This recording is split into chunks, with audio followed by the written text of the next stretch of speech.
Hello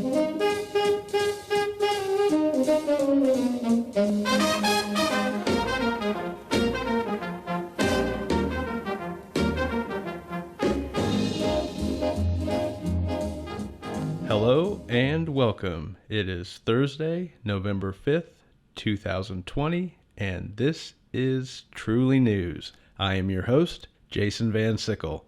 Tomorrow is Friday and the end of a long week. I hope that your week has been going well, regardless of the uncertainties of the election. As we begin this new day, let's focus on increasing your knowledge and expanding your insights with a review of today's news. As always, we start our podcast with a look at the top headlines from the nation's largest newspapers.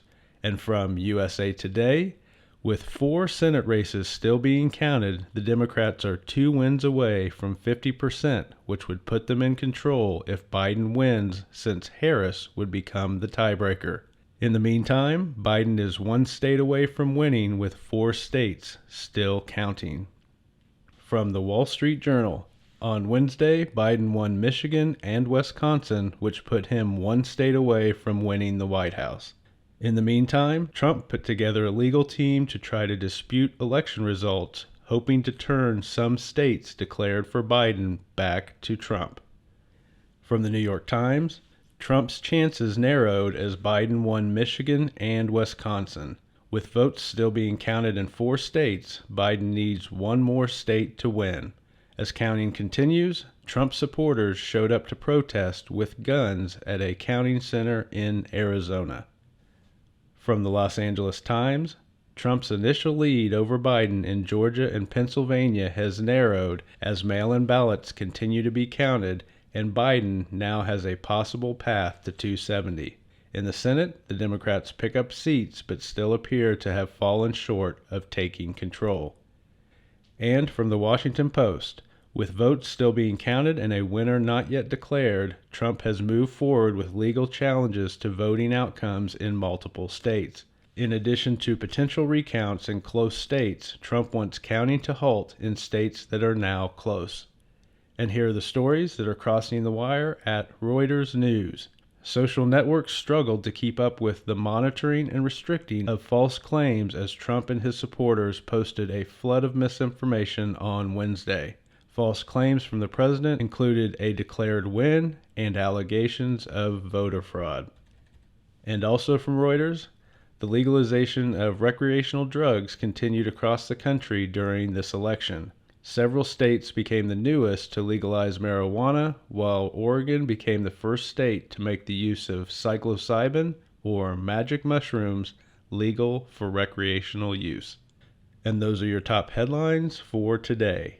Now, here is our announcer, Ron Johnson, with a word from today's sponsor. Today's sponsor is Man Bun Toupees.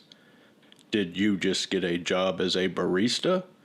Or maybe you are chronically 10 years behind in personal style.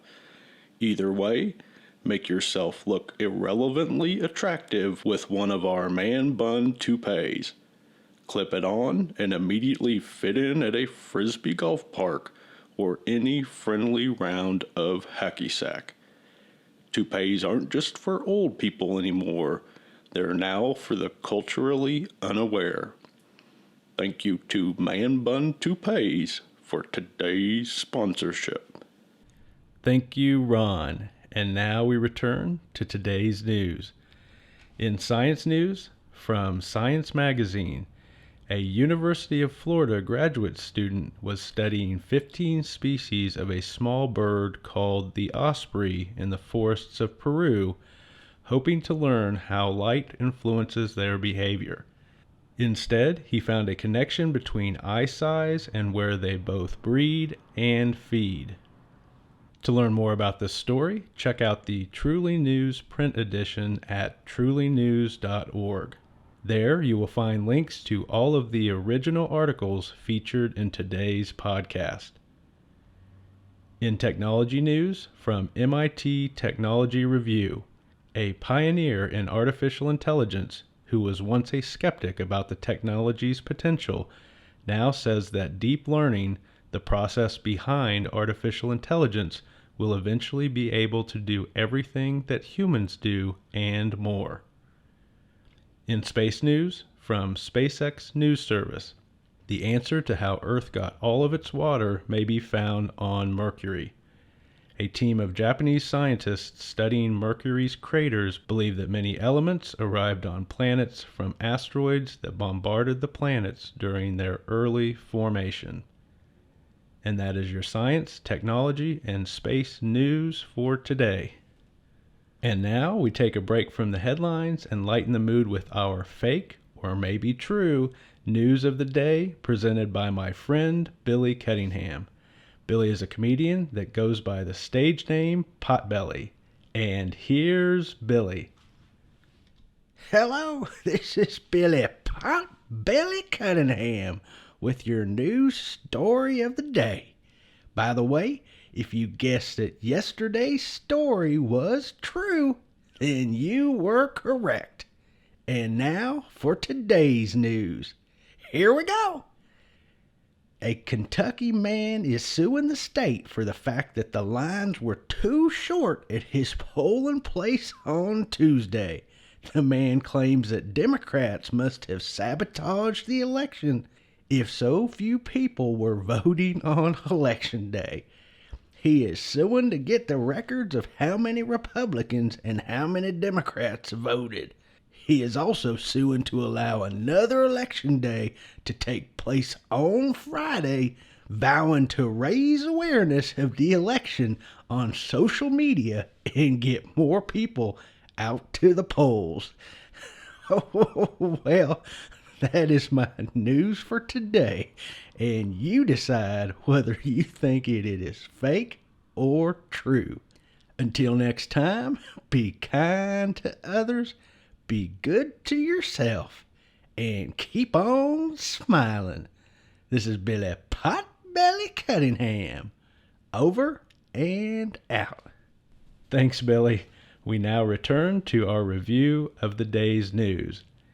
In health news, from Healthline, isolation due to COVID could lead to things like dementia for seniors. Researchers have known that there is a link between brain stimulation and mental health. Therefore, concerns exist that isolated seniors may be at risk if they can't engage socially. In social news, from ScienceX News Service, a new study found that business leaders are increasingly interested in employees' social and political engagement. As companies are increasingly asked to take a stand on social and political issues, employee involvement in issues is also becoming more important. In environmental news, from National Public Radio, the state of Wyoming is funneling money through nonprofits in order to lobby other states to keep coal plants open. This is a result of the fact that Wyoming has a largely coal-dependent economy that has not adopted newer energy-producing technologies. And that is your health, social, and environmental news for today. Now it is time for our Words of Wisdom with philosophy professor Dr. Albert Feinstein. And here is Dr. Feinstein. Hello and welcome. Today's words of wisdom come from the Dalai Lama, who said, "We need to learn to want what we have and not want what we don't have in order to get stable and steady happiness." Here, the Dalai Lama is providing wise advice on achieving and maintaining happiness. He is reminding us that we cannot be happy if we are caught up in the materialistic game of constantly wanting new things or wanting the latest things that others have. Superficial desires are unending and create constant dissatisfaction. Peace of mind and happiness comes from contentment, which involves the development of an appreciation for what we already have. And those are your words of wisdom for today. Until next time, keep seeking wisdom and believing in your incredible potential. Good luck. Thank you, Dr. Feinstein. We appreciate your words of wisdom and your encouragement. Now we return to our review of the day's news.